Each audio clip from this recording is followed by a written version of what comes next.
A quiet drink is a hard thing to come by for Nigel Farage these days.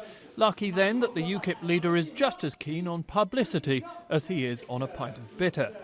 For so long the party relished confounding those who said its success was a blip, a flash in the pan. Funny thing is, no one's really saying that anymore. Go Nigel, go!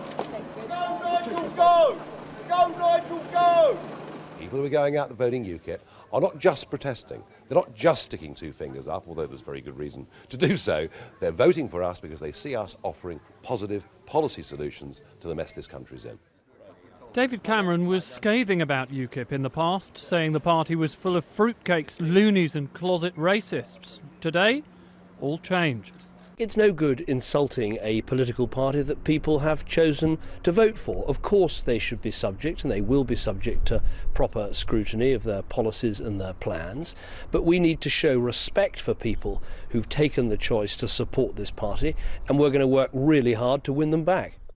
Some of the Prime Minister's colleagues think he's got a good deal of ground to make up. A lot of the people voting UKIP are natural Conservative voters. They have a genuine concern about a particular issue. Instead of insulting them, we should be addressing the issue in the hope of attracting their support in the future. UKIP also came second in the South Shields by-election, though Labour was never seriously troubled.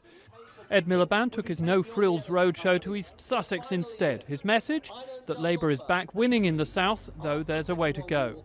There are still lots of people saying, can anyone turn this country round? I believe Labour can, and we're carrying on that work to convince people that we can. The Lib Dems got annihilated in South Shields, and nationally were left, as so often, to put a brave face on patchy results. I've always said I think it's understandable why people might be attracted to the simple answers that the UK Independence Party is offering to deal with this country's complex problems. But I don't think they do have the answers to the dilemmas we face as a country. I believe that the Liberal Democrats do. No doubt about the man of the moment, though.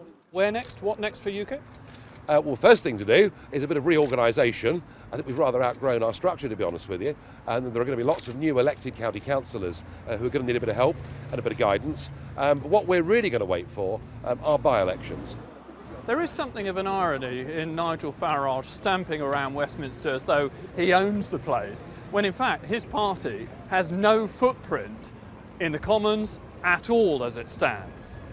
Instead, he plots the UKIP advance from inside Europe House, the headquarters of the European Parliament and Commission. And you might recognise formally Mrs Thatcher's CCHQ, layers of symbolism that you can be sure Nigel Farage relishes.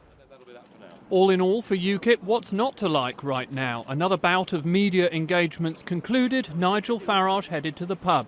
He's probably still there. Joey Jones, Sky News, Westminster.